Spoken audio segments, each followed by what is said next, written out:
مسجد کا نام ہے مسجد غمامہ، بادلوں والی مسجد۔ غمام عربی کے اندر بادل کو کہتے ہیں۔ یہ بادلوں والی مسجد جو اس کو کہا گیا اس کی کوئی وجہ ہے۔ بیسیکلی مسجد کا جو کانسیپٹ ہے نا اس کو اگر تھوڑا سا آپ سمجھیے گا، مسجد عربی زبان کا لفظ ہے جس کا مطلب ہے سجدہ کرنے کی جگہ۔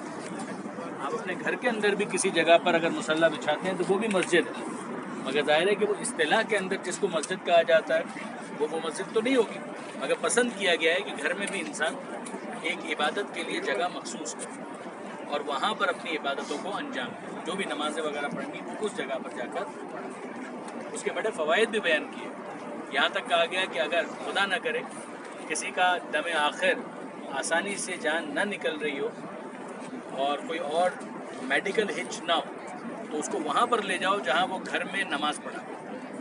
پروردگار عالم اس کی اس مشکل کو آسان کرے گا اور اس کا احتضار کا جو مرحلہ ہے یعنی جہاں کدی کا جو عالم ہے اس کو آسان کر دے گا۔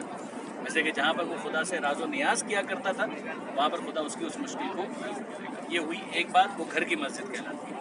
پھر اس کے بعد ایک اور مسجد ہے جس کو کہا جاتا ہے محلے کی مسجد، یعنی اسلام پسند کرتا ہے کہ مسلمان جس محلے کے اندر رہتے ہیں اس محلے کے اندر ایک چھوٹی مسجد ضرور ہونی چاہیے کہ جہاں پر وہ جائیں اور اپنی نمازیں ادا کریں۔ خواتین کے لیے یہی پسند کیا گیا کہ وہ اپنے گھر میں نماز پڑھیں، لیکن خواتین بھی اگر جماعت میں شرکت کریں تو اسلام کی طرف سے منع نہیں ہے۔ مردوں کے لیے تاکید ہے کہ وہ اپنے محلے میں ایک مسجد کو ضرور رکھیں کہ جس کے اندر وہ جماعت کے ساتھ نماز کا اہتمام کریں۔ اس کو کہتے ہیں محلے کی مسجد، اس کو جامع مسجد نہیں کہتے۔ جامع مسجد اس سے آگے کا مسئلہ ہے۔ جامع مسجد کا مطلب ہوتا ہے وہ مسجد کے جہاں پر لوگ جمع ہوتے ہیں، جس کی وجہ سے اس کو جامع کہا جاتا ہے۔ اب اس کے اندر پھر نماز جمعہ بھی ہوتی ہے، تو نماز جمعہ بھی اجتماع ہی سے نکلا ہے کہ جہاں پر وہ بڑی نماز ہوتی ہے جس میں لوگ جمع ہوتے ہیں۔ تو یہ جامع مسجد محلے کی مسجد سے آگے کا مرحلہ ہے۔ اب اس کے بعد آتی ہے اگلی چیز اور وہ ہے کہ بھائی عید کی نماز کہاں پر پڑھی جانی چاہیے؟ پڑھی تو کہیں پر بھی جا سکتی ہے، لیکن عید کی نماز کے لیے پسند اس بات کو کیا گیا ہے کہ شہر سے باہر نکلا جائے۔ مرد حضرات شہر سے باہر جائیں اور باہر جا کر کھلی فضا کے اندر پروردگار عالم کی بارگاہ میں نماز عید کو پیش کریں۔ نماز عید کے لیے یہ ایک ڈیکورم ہے کہ جو اسلام نے دیا۔ اب اگر آپ اس جگہ کو دیکھیں نا تو یہ جگہ مدینہ منورہ سے، پرانے مدینہ منورہ سے بہت بار کی جاتی ہے۔ اب تو ظاہر ہے کہ مسجدوں کے اندر، مسجد نبوی کے اندر بھی ہوتی ہے عید کی نماز، لیکن اس کو حرج بھی نہیں ہے۔ لیکن میں عرض یہ کر رہا ہوں کہ جو پیغمبر اکرم کی طرف سے جو پسندیدہ ایک طریقہ کار تھا وہ یہ تھا کہ عید کی نماز کے لیے وہ پسند کرتے تھے کہ شہر سے باہر ہے۔ تو یہاں پر آ کر پیغمبر اکرم نے عید کی نمازیں پڑھائی، جس کی وجہ سے اس جگہ کا ایک اور نام پڑ گیا مصلی۔ مصلی ویسے تو ہر اس جا نماز کو کہتے ہیں کہ جس کے اوپر آپ کھڑے ہو جائیں اور آپ نماز پڑھیں، لیکن مصلی اصطلاح کے اندر اس جگہ کو کہا جاتا ہے کہ جہاں پر عید کی نماز پڑھی جاتی ہے، ایک بڑا میدان اور وہاں پر عید کی نماز پڑھی جاتی ہے۔ اسی طریقے سے ایک اور کام کیا جاتا تھا شہر سے باہر نکل کر، اس کا نام تھا نماز استسقاء، طلب باران کی نماز۔ استسقاء سقایت سے نکلا، سقایت کا مطلب ہے پانی پلانا، استسقاء یعنی پروردگار سے پانی طلب کرنا، سقا یعنی پانی پلانے والا۔ شاید آپ نے سنا ہو سقا سکینہ جناب عباس کے ناموں میں سے ایک ہے، تو وہ اسی وجہ سے استسقاء کا مطلب ہے خدا سے پانی کے برسنے کی دعا مانگنا۔ اس کا ایک خاص طریقہ کار ہے کہ جس کے تحت وہ نماز پڑھی جاتی ہے۔ مستحب نمازوں میں یہ نماز جماعت کے ساتھ پڑھی جاتی ہے، ورنہ مستحب نماز یا سنت نماز یا نفل نماز کے بارے میں اصول یہ ہے کہ وہ جماعت کے ساتھ نہیں پڑھی جاتی۔ لیکن پیغمبر اکرم نے خود اس کا استثناء کیا کہ یہ جو نماز استسقاء ہے اس کو جماعت کے ساتھ پڑھا جا سکتا ہے۔ تو یہاں پر پیغمبر اکرم نے قحط کے موقع پر ایک مرتبہ نماز استسقاء یا طلب باران کی نماز یا طلب بارش کی نماز وہ پڑھائی تھی، جس کی وجہ سے بعد میں جب مسجد بنائی گئی تو اس کے اندر تھوڑا سا بادلوں کا ایک ٹچ دیا گیا تاکہ اس میموری کو ریکال کیا جا سکے۔ تو اس وجہ سے اس کا نام پڑا مسجد غمامہ 1۔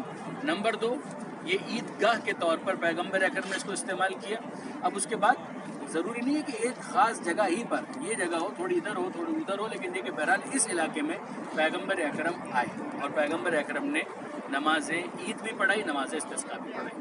تو یہاں پر بہرحال پروردگار عالم کی بارگاہ میں دعا کرتے ہیں کہ مالک جہاں جہاں قحط سالی ہے ان سب کی مشکلات کو آسان فرما، وہاں پر بارش کو نازل فرما، اور اے پروردگار بارش کا مطلب ہے روزی کا نزول، تو جو بے روزگار ہیں انہیں عزت کی روزی عطا فرما، اور جو برسر روزگار ہیں ان کے رزق میں برکت فرما۔ یہ باتیں ہو گئیں، اب اس کے بعد ایک اور بات سنیے۔ پیغمبر اکرم کی زندگی میں مسلمانوں کی 2 بڑی ہجرتیں ہوئی۔ پہلی ہجرت جو حبشہ کی طرف ایتھوپیا، اور دوسری ہجرت جو یہیں پر ہوئی مدینہ منورہ، جس کو بعد میں کہا گیا یثرب کی طرف۔ اگر آپ میپ میں بھی دیکھیں گے نا تو درمیان میں ریڈ سی آتا ہے، ریڈ سی کے اس طرف ہے حجاز اور اس طرف ہے افریقہ، اور افریقہ کے اندر بہت سارے ممالک ہیں، سوڈان بھی ہے، انہی میں ایک ملک ہے ایتھوپیا، حبشہ۔ نجاشی کا واقعہ آپ سب نے بچپن سے سنا، وہاں کا بادشاہ کہ جس نے مسلمانوں کو پناہ دی، پھر پیغمبر اکرم پر وہ ایمان بھی لے آیا، پیغمبر اکرم سے بہت مخلص تھا، پیغمبر اکرم کے لیے وہ ہدیے تحفے بھی اس نے بھجوائے۔ وہاں پر نجاشی کے بارگاہ میں یا نجاشی کے دربار میں مسلمانوں کی نمائندگی کی تھی مولا کے بھائی نے، جناب جعفر طیار علیہ السلام۔ انہوں نے وہاں پر مسلمانوں کا کیس پلیٹ کیا، ورنہ ظاہر ہے کہ مکہ کے جو مشرکین تھے وہ تو وہاں پر گئے تھے تاکہ مسلمانوں کو وہاں سے دربدر کیا جائے، وہاں سے ان کو نکلوایا جائے، لیکن بہرحال نجاشی نے اس کو قبول نہیں کیا اور مسلمانوں کی جو پناہ تھی، شیلٹر تھی، اس کو برقرار رکھا۔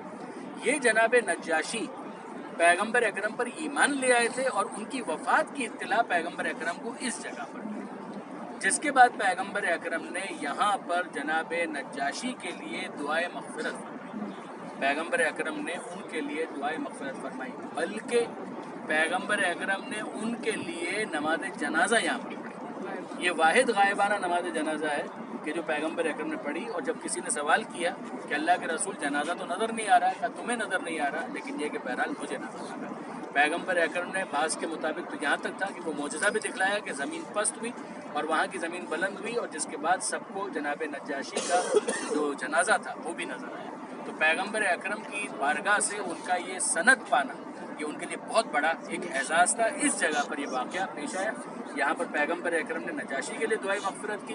ہم اپنے تمام مرحومین کے لیے دعا مانگتے ہیں کہ بار الہ ان سب کی مغفرت فرما، ان سب کو اعلی علیین میں جوار معصومین میں جگہ عطا فرما، ان کی گناہوں کی مغفرت فرما، ان کی نیکیوں کا انہیں بہترین اجر عطا فرما، اور ہم سب کے لیے بھی سفر آخرت کو آسان فرما، ہمیں بھی پیغمبر اکرم کی دعائے مغفرت میں ہمارا نام بھی شامل فرما۔ یہاں سے اب ہم اگلی جگہ جائیں گے، یہ جگہ کھلتی ہے، اگر آپ نماز کے اوقات میں آئیں گے تو یہ مسجد کھلتی ہے، یہاں پر آپ 2 رکعت نماز پڑھ سکتے ہیں، لیکن یہ کہ بہرحال اس ٹائم پر یہ مسجد بند ہے، بعد میں آپ آئیں گے تو کھلی ہوئی بھی آپ کو مل سکتی ہے۔ اب ہم آگے کی طرف جا رہے ہیں، یہ مسجد جس کا تو یہیں سے سن لیجیے، اس مسجد کا نام ہے مسجد ابو بکر۔ یہ جب خلافت اولیٰ یعنی ان کی پہلی خلافت کا زمانہ تھا، تو اس زمانے میں انہوں نے بھی یہاں پر کہا جاتا ہے کہ نماز عید وغیرہ پڑھانے کے لیے یہاں پر وہ تشریف لائے، جس کی وجہ سے یہاں پر یادگار کے طور پر مسجد بنائی گئی اور اس کا نام رکھا گیا مسجد۔ یہ بھی آگے چلے جائیں گے، ایک امپورٹنٹ چیز جو لوگ بار بار پوچھ رہے تھے مجھ سے، یہ سامنے مارکیٹ ہے کھجوروں کی، جن لوگوں نے لینی ہے، یہ سامنے سب دکانیں ہوٹلوں کے نیچے کھجوروں کی مارکیٹ ہے، لیکن ابھی نہیں جا سکتے۔ یہ عقیل بھائی نے جو بتایا ہے تو تھوڑا اور خرچے کا عنوان سنیے گا۔ یہ کھجور مارکیٹ تو ہے، کھجور تو ان چیزوں میں سے ہے کہ بہرحال جس کو لینے کی تاکید کی گئی، مگر ایک اور چیز بھی ہے کہ تحفے تحائف وغیرہ اگر آپ لینا چاہتے ہیں اور خرچہ کرنا چاہتے ہیں، خاص طور پہ خواتین کے لیے ٹپ ہے، تو یہیں سے اگر آپ آگے کی طرف جائیں گے نا تو آپ کو اور بھی مالز اور جدید دنیا کے انداز کے بنے ہوئی دکانیں وغیرہ وہ سب یہاں پر ملے گی۔ اس کو ریکارڈ کرنے کی ضرورت نہیں، سب وہاں پر آپ کو ملے گی۔ فوڈ کورٹ وغیرہ بھی آپ کو یہاں پر ملے گی۔